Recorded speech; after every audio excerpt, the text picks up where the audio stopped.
To think of Shakespeare is naturally to think drama. And maybe you haven't come across a person who hasn't heard the name of Shakespeare, even though he might not have read his Hamlet or his Macbeth or his King Lear.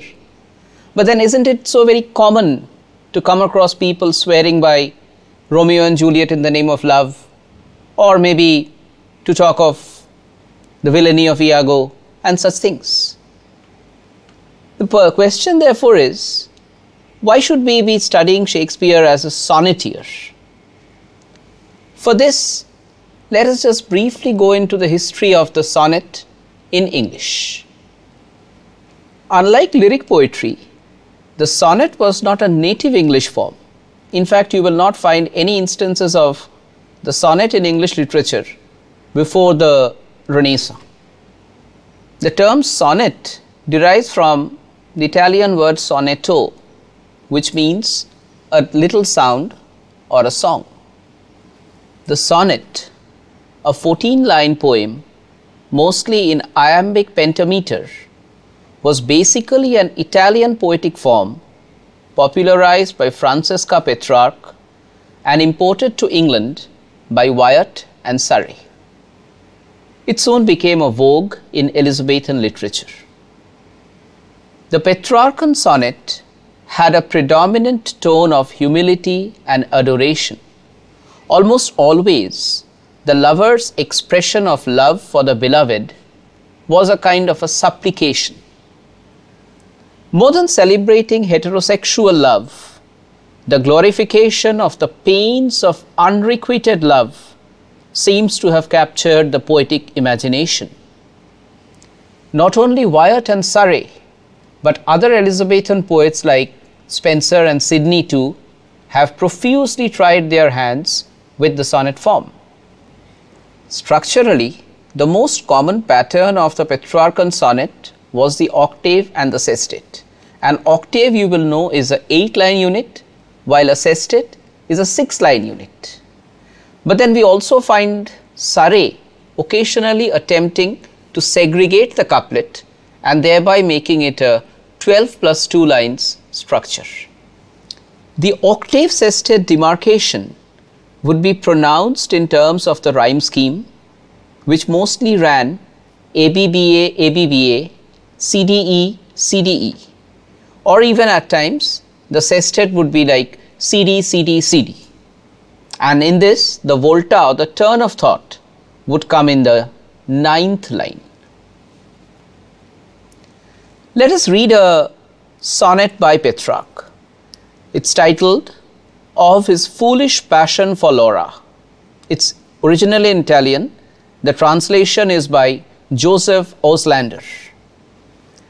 So wayward is the madness of desire in following her who turns from me in flight, and who, at liberty, like air or light, my love-encumbered chase eludes like fire, that when the more I call, the more aspire to point the safer path by left or right, the less it heeds, to curb or to excite avails not. Love drives faster, fiercer, higher. Thus, the triumphant bit between its teeth, I must remain incapable and mute, the while against my will it speeds my death, straight to that laurel, whose most fatal fruit, instead of healing, spreads its bitter breath, and nourishes the pain it should uproot. Now notice, certain portions of the text have been marked in bold. We will very briefly try and understand what these contribute to the understanding of the poem. Primarily it is love poetry that does not necessarily talk of togetherness. Rather, the pains of non-attainment while being in the relationship. Second, notice the ambivalence of language. It is poised between a love chase and a supplicatory note. Third, there is similarly a degree of veiled eroticism of language and yet a deep tone of languishment. From the, if I'm to quote, from the madness of desire to the compulsion of remaining incapable and mute, the lover or the pursuer remains a sufferer, while the mistress remains elusive. The volta, you notice, comes in the 9th line with that word thus, which kind of connects the octave and the sestet almost in a logical manner. And finally, love is here envisaged as a panacea, and yet it is not so. This itself becomes the subject of love poetry. Now, moving from Petrarch, we come to Spenser. This sonnet that I am going to now take up from Spenser is part of your syllabus basically. You have it in 2.10.2 of your SLM. It's from Spenser's sequence, Amoretti. One day I wrote her name upon the strand, but came the waves and washed it away. Again I wrote it with a second hand, but came the tide and made my pains his prey. Vain man, said she, that dost in vain essay a mortal thing so to immortalize. For I myself shall like to this decay, and eke my name be wiped out likewise. Not so, quod I, let baser things devise to lie in dust, but you shall live by fame. My verse, your virtues rare shall eternize, and in the heavens write your glorious name. Where whenas death shall all the world subdue, our love shall live, and later life renew. What is Spenser doing here? Notice first and foremost the tone of languishment that you found so pronouncedly in Petrarch is also there in Spenser. It is not as if he is wanting the culmination of the love. Rather, he seems busier worrying about or thinking about how to eternalize the love in the other world while not availing of it in his present existence. Second, the subject, we could say, is more of an indirect proposition by deliberating on love rather than a direct form of address. Third, inevitably, you notice a kind of a devotee goddess hierarchy that is embedded in the text of the poem. Next, the idea of worldly love as a kind of lesser achievement compared to the mystification of love by projecting it onto an otherworldly plane.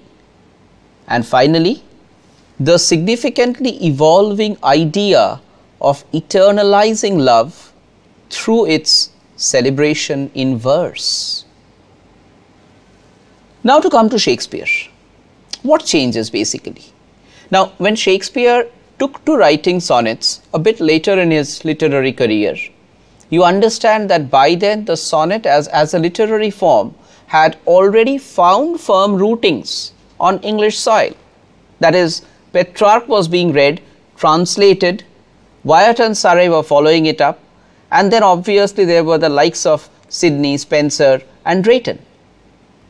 But significantly, there were also the contrary influences of the protégés of Ben Jonson, who had set in by then, and their efforts were directed towards reviving pagan elements of ancient love poetry that ran counter to the Petrarchan idealization.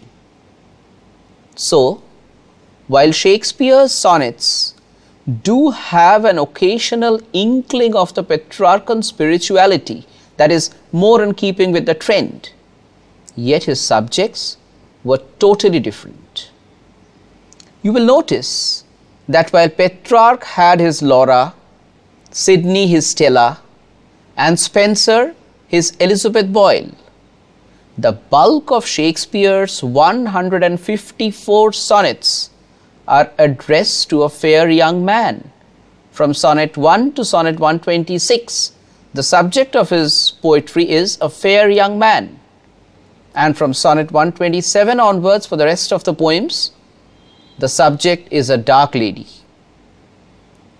Now, this is remarkable in the light of the Renaissance notions of humanism and its resultant redefinitions of the celebration of male friendships and heterosexual love as well. You could actually find corollaries of both these aspects in the plays of Shakespeare. If you take a play like Merchant of Venice, for instance, you have a wonderful instance of male friendship, which is not necessarily derogative in the modern sense that we would take it to be, but then that was also in a way a celebration of the spirit of Renaissance humanism. So these sonnets of the fair young man sequence intimately celebrate a male friendship, the vocabulary of which is distinctly different from the sensuous frivolity that is mixed with a conviction in the Dark Lady group of sonnets. Now, how would you therefore point the demarcating lines between Shakespearean sonnets and those that preceded? As I was just saying, while all the earlier sonneteers addressed their sonnet sequences to particular people, to women, to their beloveds, to be more precise, you notice that Shakespeare's sonnets to the fair young man are more of a generic nature, in the sense that we never get to see any identity as to who the young man is. There have been several speculations about it for sure, but within his poetry, the poet never exactly leaves any precise hints that would help us locate who the person is. It's kind of the virtues of friendship, the virtues of humanity, all of it put together in a manifestation of the fair young man. So this would be a kind of a generalization of the particular and a particularization of the general that is always so pervasive in Shakespeare's dramatic art. While the Petrarchan and other Elizabethan mistresses are all fair women with virtuous qualities, Shakespeare's Dark Lady is a shade wanton but irresistible in her natural womanliness. That way, it is a dramatic challenge to stereotyped notions of beauty and the beautiful woman. Talking of beauty, beauty and love, you notice, in Shakespeare's sonnets are taken up as independent aspects, and there is actually no collusion with time in the sense that earlier sonneteers have done.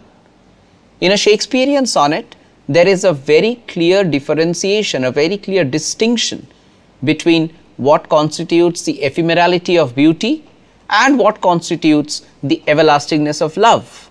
Now, naturally, when time is the preserver, when time is the begetter of beauty, time is also the destroyer of beauty. Therefore, beauty in Shakespearean parlance is in a direct equation with time, but not so with love, because if he is talking of everlasting love, if he is talking of what we understand as true love, then that definitely is not subject to time, as we will see in Sonnet 116, which is very much a part of your syllabus. Then there are also other ways in which he talks of conquering time.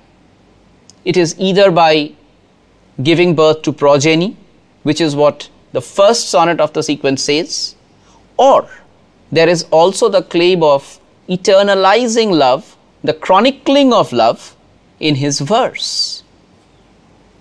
An interesting praxis of this form content synchronization is to be mentioned in the case of Shakespeare.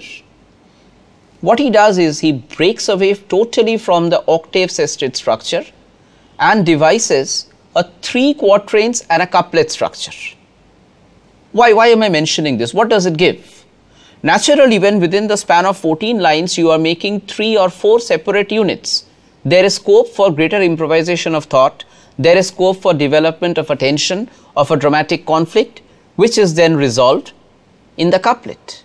And accordingly, the rhyme scheme also changes from couplet to couplet and finally to the quatrain. So a Shakespearean sonnet most often has the rhyme scheme of AB, CD, EF, and the couplet coming as GG. Let us now read a Shakespearean sonnet, which is numbered 116 in the canon, and it is also part of your syllabus. You have it in 3.4.3 of the SLM. I have specifically marked out the quatrains in different colors to enable you to understand. Let me not to the marriage of true minds admit impediments. Love is not love, which alters when it alteration finds, or bends with the remover to remove. Oh no, it is an ever fixed mark. Look at that element of dramaticity in that oh no with which the second quatrain begins. Oh no, it is an ever fixed mark that looks on tempests and is never shaken. It is a star to every wandering bark, whose worths are known, although his height be taken. Love's not time's fool. Once again, notice the cadence with which he changes as he moves from one quatrain to another. Love's not time's fool, though rosy lips and cheeks within his bending sickle's compass come. Love alters not with his brief hours and weeks, but bears it out even to the edge of doom. And the clinching couplet, if this be error and upon me proved, I never writ, nor no man ever loved. So, like I was saying, if you go back to the text, you will find that the creation of inherent space within the 14-line structure is facilitated as a result of the breaking up into quatrains and couplets. I already spoke about the dramatic form of generating statements. Notice the direct challenge that is there to time, both by the power of true love and the enduring quality of his verse. The outstanding vocabulary employed should not escape your notice, and all of it is hewn together in a musical cadence by the rhyme scheme. Now, what exactly would you look for in a Shakespearean sonnet? There are umpteen views about it. There is Edward Malone, the 18th century editor of Shakespeare's works, who first came up with the theory of the sonnets being personal outpourings. There have been contrary views too. For example, there is the famous poet Robert Browning, who said in his sonnets Shakespeare basically double-locked his heart. Now, both these aspects have amply been substantiated by literary facts, historical facts from Shakespeare's own life as well.